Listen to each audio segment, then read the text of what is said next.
Mwebali kwekumira ku mukutu Ugandan Lifestyle nze Moreshide Segawa. Olunaku oluyise nakoledde emboozi nenkulaga taata eyasobya ku mwana we ow'emyaka 7.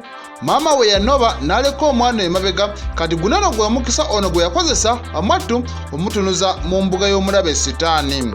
Olunaku olwaleero nkuleetedde Jajja eyasobya ku muzukuluwe.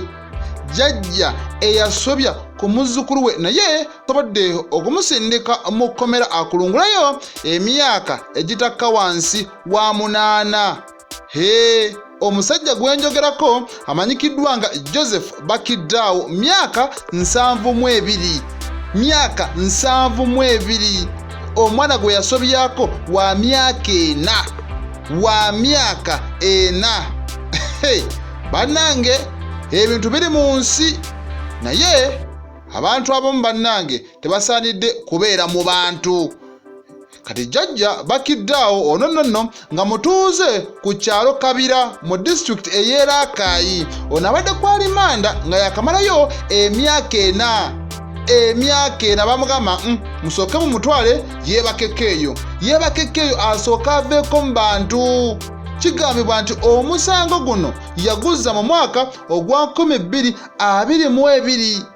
Yasoba mpola mpola mugana wange n'agenda mu mapeera eno gye yasanga muzukuluwe ng'ali mu mapeera alinnye omuti alyako mpola mpola n'amugamba kamangu sokoke saakugaana okulinnya emiti.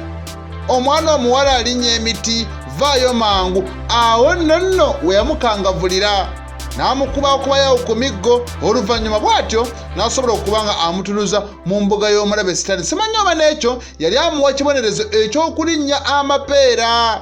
Olw'okulinnya amapeera simanyi oba nakyo muganda wange ku bibonerezo bye yamuwa kuba yamusobyako mu mapeera.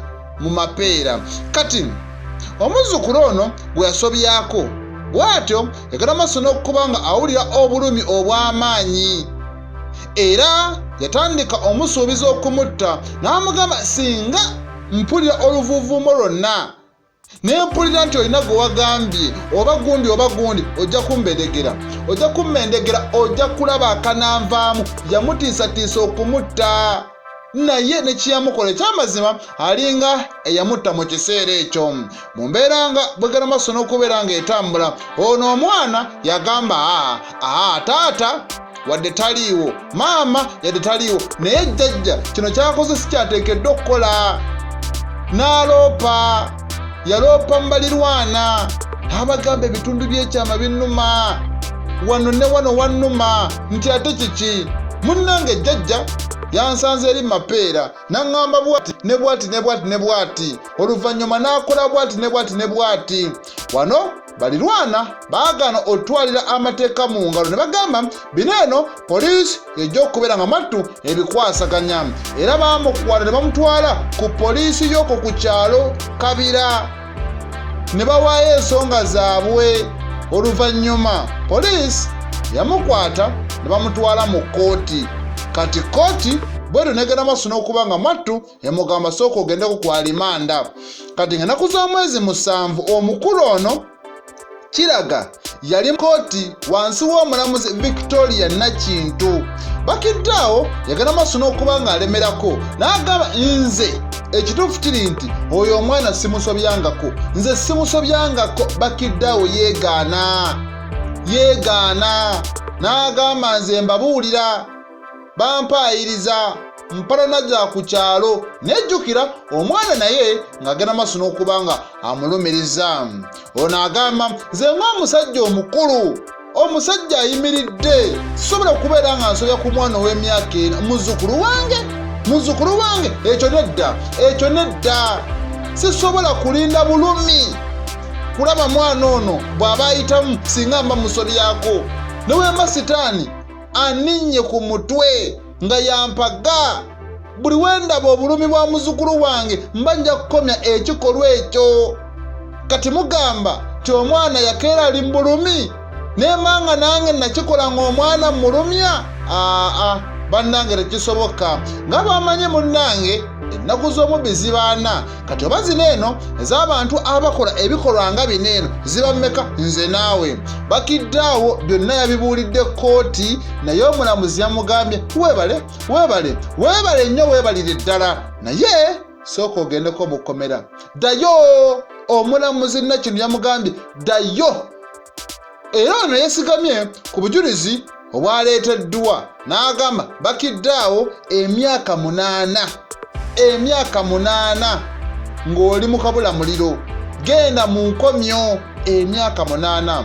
Abamu baagaza maaso n'okubeera nga bagamba gino emyaka mitono, omusajja ono yalibadde asibibwa mayisa ne bamuggalira n'abeera eyo, ekikolwa kye yakola kibi. Munnange Jajja ye yakanyiza kwetonda n'agamba mu nsonyiwe, nze sizaako gwo musango, naye wekibanga we batyo boogera bansonyiwe, nze mu mutima gwange amazima ngamanyi saakikola, nkyayina abazzukulu abalala be nnina okulabirira, mundeke ŋŋende mpakase, mundeke ŋŋende nkole.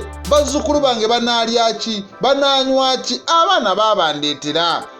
Mundeke nammwe munte. Newankubadde bye naabyogedde, omulamuzi n'amugamba ono okwagala okuddayo olabirira abazzukulu abalala abanga agamba nti ne bali abaliyo nja tutandikira we nnakoma.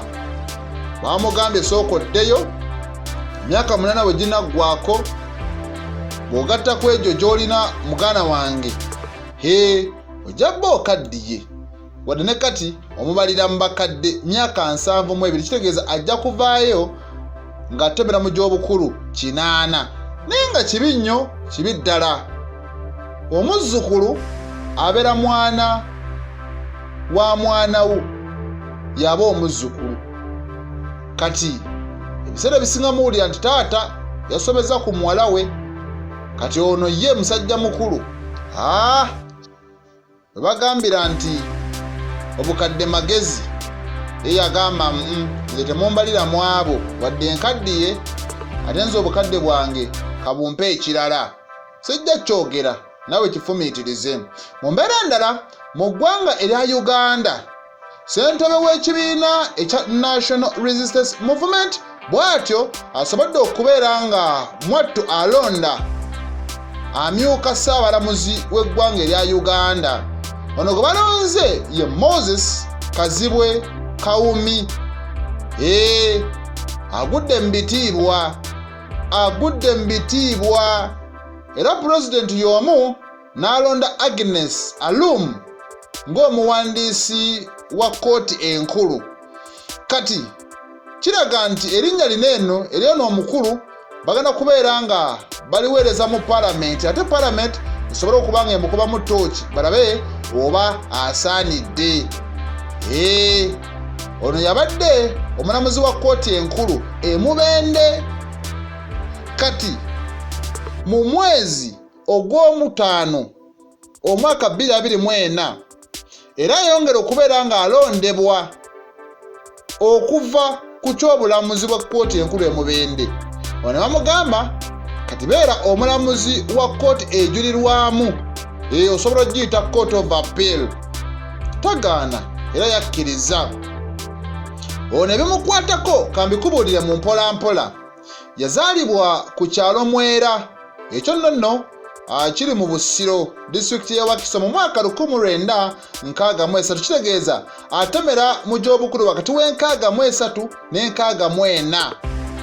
Maama we yali musawo ku ddwaliro ekkulu Mitiiyana, era ono yasomera Mitiiyana primary yonna.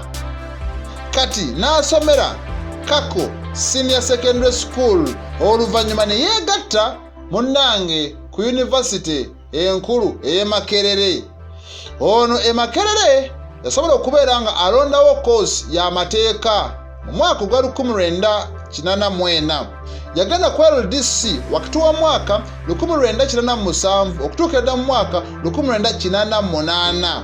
Bwe yaddayo okusoma munnange yabanguka nnyo mu by'emisolo, era n'akola ekitongole kya Uganda Revenue Authority okumala emyaka 13. Ono yaliko omusomesa ow'ekiseera ku UCU mukono okumala emyaka 7. N'atandikawo kampani ey'obwannannyini emanyikiddwa nga Kazibwe and Company Advocates. Era ono bw'atyo n'agenda maaso n'okuba nga alondebwa ng'omulamuzi wa kkooti enkulu e Kabale. Era we yaggyibwa e Kabale bwe batyo bamusindika e Masaka mu mwaka 2020 gye yamala emyezi 10. Oluvannyuma ono bamusindika okuddayo e Kabale. Eyo gye bamujja ne bamutwala e Mubende mu mwaka 2022. Kale mu kiseera ekyo kkooti enkulu e Mubende yali etwala district omuli Mityana, Kiboga, Kyankwanzi, Kassanda ne Mubende. Bw'atyo n'agenda maaso n'okubeera nga mwattu aggyibwayo oluvannyuma era n'atwalibwa mu kkooti ejulirwamu. Obiwulira? Kitegeeza ono azze mu bigere muganda wange bya Flavian Zeija. Jjukira, Flavian Zeija ye yali amyuka Ssaabalamuzi Alfonse Owinyiddolo. Kati ne bamulonda okubeera Chief Justice omujjuvu. Eky'obumyuka ne kisigala nga kikalu. Bamulonda mu Gatonnya mwaka 2026. Kati kiraga nti mulamuzi Owinyiddolo bwe yaweza emyaka 7 n'agamba nze kati kanyinyuke ndekeddeawo okuweereza. Kati ono bw'atyo yasobodde okubeera nga afuna ekifo ekyo. Tulinze tulabe ebinaasobola okubeera nga mwattu biddako, naye ekyo kyekiriwo mu kiseera kino eno. President era ow'eggwanga olunaku olwaleero asobodde okubeera nga asigaganamu ne President w'eggwanga erya Misiri Fattah el-Sisi. Era baneeno bakkaanyiza okwongera okunyweza enkolagana y'amawanga abiri, eggwanga erya Misiri Egypt n'eggwanga erya Uganda. Abdel Fattah el-Sisi era yeeyamye n'agamba agenda kuyambako Uganda mu kutumbula muganda wange ebyokulima ebyennyanja. Agenda bayambira ddala era n'ensonga z'omugga Nile bazoogeddeko. Ono tetambudde yekka, ne Foreign Minister yazze naye Dr. Badil Abdulati yabaddewo nnyo, kw'ossa ne Minister of Water Resources and Irrigation Professor Annie Sewiram naye kyalulutumiddwa mwana. President yabaaniriza era n'amuyozaayoza oluvannyuma lw'okukuba ebirayiro ekisanja kye eky'omusanvu eky'omuddiringanwa. Kati Misiri ne Uganda kiraga nti enkolagana yeeyongedde okunywera era ne ba investor tebagenda kwongera okweyiwa muneno mu bungi. Weebityo ebitambula oludda olwo. Nze Morishid Segawa.